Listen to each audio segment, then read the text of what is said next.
Hi guys, I'm smoking my new corn cob pipe and I've got some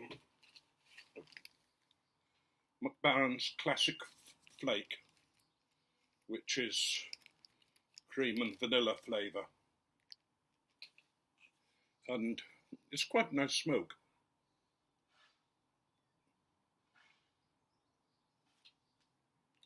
You might be surprised to see me sat outside today. It's partly that I'm working on the garage trying to get it cleaned out so that I can turn it into a workshop.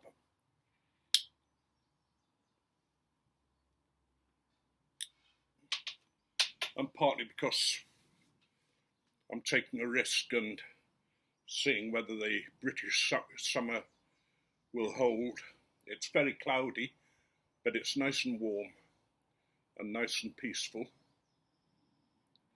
And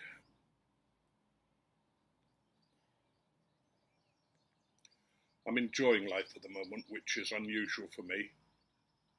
I'll just show you maybe a little bit of what I'm doing.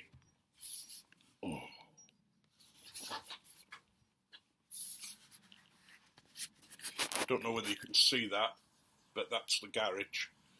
I'm hoping that it'll turn out right and that I'll be able to set something up in there. I have a cup of drink in the room that I forgot to bring out with me.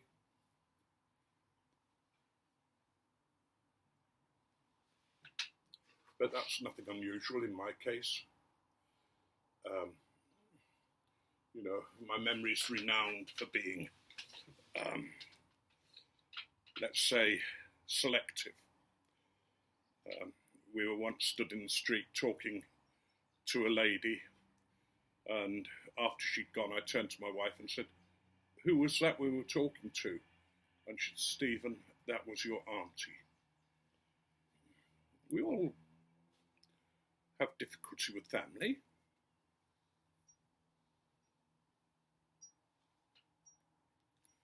I want to thank some of you for the response that you gave me to the last thing I did about memory and about thinking about things and how often we overlook what's right in front of us. I sometimes worry about myself. I just sit and talk. But the response seems to be quite good. It seems to have been quite good. And I hope it doesn't put many of you off. One of the things I've been thinking about just recently is the way elections go and the way politicians are.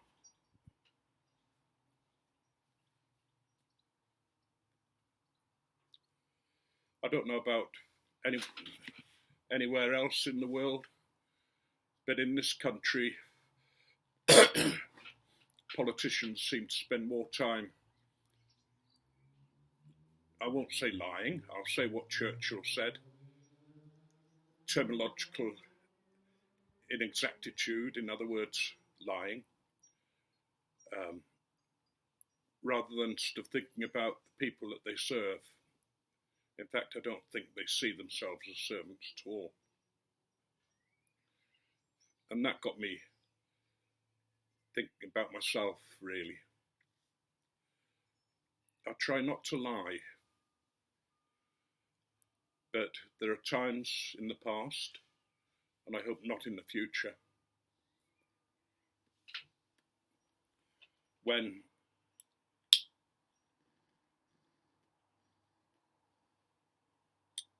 I've been frightened and in a tough situation, and the lie comes readily to the lips. No, I didn't do that. I blame pipe smoking for putting me in these philosophical positions. You just sit there calmly smoking on your pipe and these ideas come into your head and occasionally knock on your brain and point out that they're there.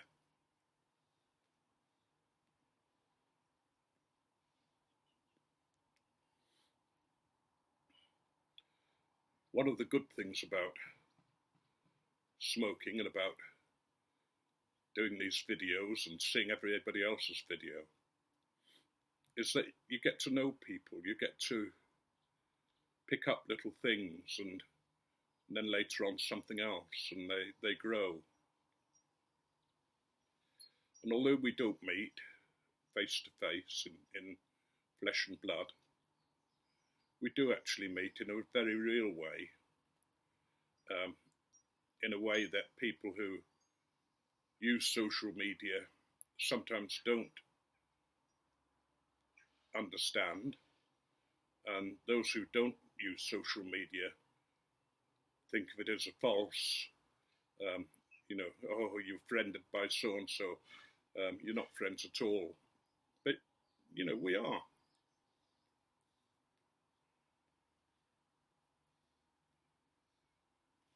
We might have different opinions, we might have different beliefs.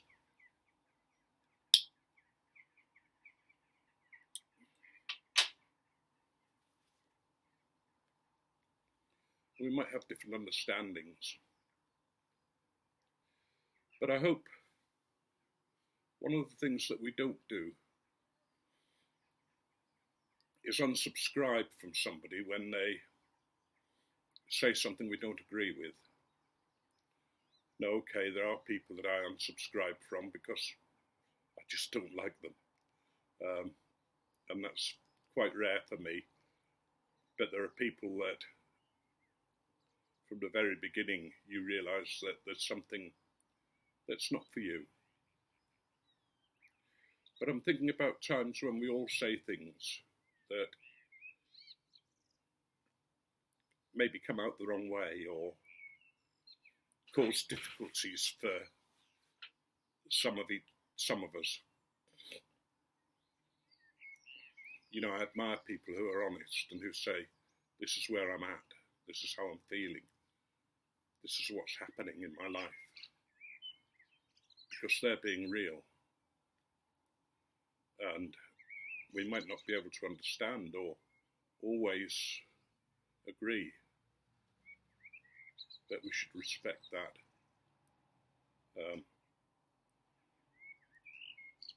One of the things that I remember when our first baby died was that people didn't know what to say. They crossed the street, they stopped talking to us, they would glance at us sort of out of the corner of their eye. And it became a very lonely time for us. People that we'd considered the deepest friends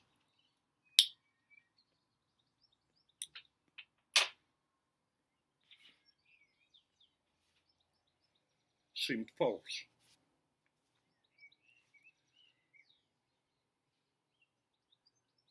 I can understand them. Nobody knows what to say in those circumstances. But I hope when one of us on our video open up about something, that we respect them and not unsubscribe because we don't know what to say. You don't have to say anything, except maybe, I'm here for you, bro. I hear you.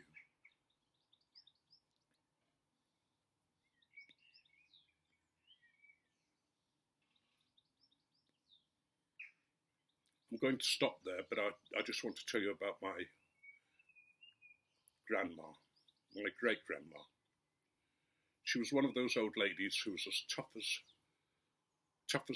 can be. She had to have her breast removed for cancer. And the day after, she was cleaning out the cupboard that was beside the bed, and the surgeon came around and said, now, you haven't had any painkillers. Is that because you're not feeling any pain? And she looked at him and said, that's for you to find out and me to know. And so tough was she that she'd buried 3 husbands.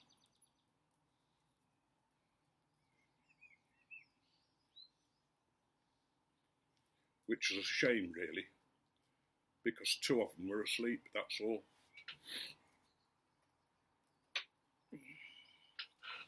Bye, folks. Good smoking.